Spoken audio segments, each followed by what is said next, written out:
திருப்பத்தூர் மாவட்டம் வாணியம்பாடி அருகே இன்ஸ்டா காதலனுக்காக கணவனை திட்டமிட்டு கொலை செய்த மனைவி உட்பட 6 பேர் போலீசாரிடம் சிக்கியுள்ளனர். தூங்கிக் கொண்டிருக்கும் போதே மரணமடைந்து விட்டதாக நாடகமாடி தப்ப முயன்ற பெண்ணை உடற்கூராய்வு காட்டிக் கொடுத்தது எப்படி?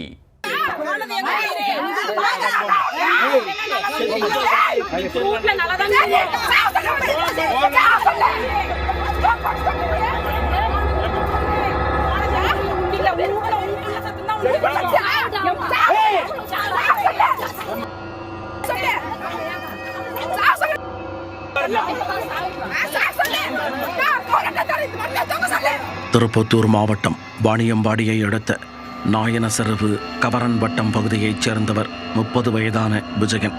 இவருக்கு கடந்த 4 ஆண்டுகளுக்கு முன்பு வெனிலா என்பவருடன் திருமணமாகி 3 வயதில் குழந்தை உள்ளது. கடந்த மார்ச் மாதம் 17ஆம் தேதி கணவர் விஜயன் வீட்டில் தூங்கிக் கொண்டிருந்த போதே உயிரிழந்து விட்டதாக கூறி கதறி அழுதிருக்கிறார் வெண்ணிலா. இளம் வயதில் கணவனை இழந்த துக்கத்தில் பெண் அழுவதாக அக்கம் பக்கத்தினர் நினைத்து வருந்தி உள்ளனர்.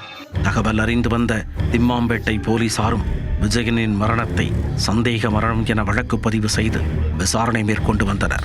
இந்நிலையில் விஜயனின் மரணம் குறித்த உடற்கூராய்வு அறிக்கை போலீசாரின் கைகளுக்கு கிடைத்துள்ளது. அதில் விஜயன் மூச்சு திணறல் ஏற்பட்டு கொலை செய்யப்பட்டுள்ளார் என குறிப்பிடப்பட்டிருந்ததைக் கண்டு போலீசார் அதிர்ந்து போயினர். இதனால் போலீசாரின் சந்தேகம் விஜயனின் உறவினர்கள் மற்றும் மனைவி வெண்ணிலா மீது திரும்பியுள்ளது.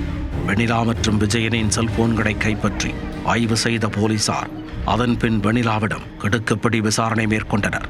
விசாரணையில் பல திடுக்கிடும் தகவல்கள் தெரிய வந்தன. விஜயனின் மனைவி வெண்ணிலாவுக்கு அதே பகுதியைச் சேர்ந்த சஞ்சய் என்ற இளைஞருக்கும் கடந்த 1.5 ஆண்டுகளுக்கு முன்பு இன்ஸ்டாகிராம் மூலம் பழக்கம் ஏற்பட்டுள்ளது. அந்த பழக்கம் நாளடைவில் திருமணத்திற்கு மீறிய உறவாக மாறியுள்ளது. இந்நிலையில் சஞ்சய் சிங்கப்பூருக்கு வேலைக்கு சென்றுள்ளார். இதனால் மனமுடைந்த வெண்ணிலா சஞ்சயுடன் தனது எதிர்கால வாழ்க்கையை அமைத்துக் கொள்ள வேண்டுமென ஆசைப்பட்டுள்ளார். இதற்கு தடையாக இருந்த கணவர் விஜயனை தீர்த்து கட்டுவது என்ற முடிவுக்கு வந்துள்ளார். அதற்காக அக்ரஹாரம் பகுதியைச் சேர்ந்த சபரிவாசன், அழகிரி, நாயனசெருவு பகுதியைச் சேர்ந்த சக்திவேல், நந்தகுமார் மற்றும் சிறார் ஒருவர் என 6 பேரை அழைத்து தனது திட்டத்தை கூறியிருக்கிறார். அதன்படி கடந்த 17ஆம் தேதி வீட்டில் உறங்கிக் கொண்டிருந்த விஜயனின் கை, கால் மற்றும் வாயை கட்டி அழுத்தி பிடித்துக் கொண்டு தலையணையால் அவரது மூச்சை நிறுத்தியது விசாரணையில் தெரிய வந்தது. இதையடுத்து சந்தேக மரணத்தை கொலை வழக்காக மாற்றி பதிவு செய்த திம்மாம்பேட்டை போலீசார் வெண்ணிலா மற்றும் கொலைக்கு உடந்தையாக செயல்பட்ட 6 பேரை கைது செய்து அவர்களை நீதிமன்றத்தில் ஆஜர்படுத்தி சிறையில் அடைத்தனர்.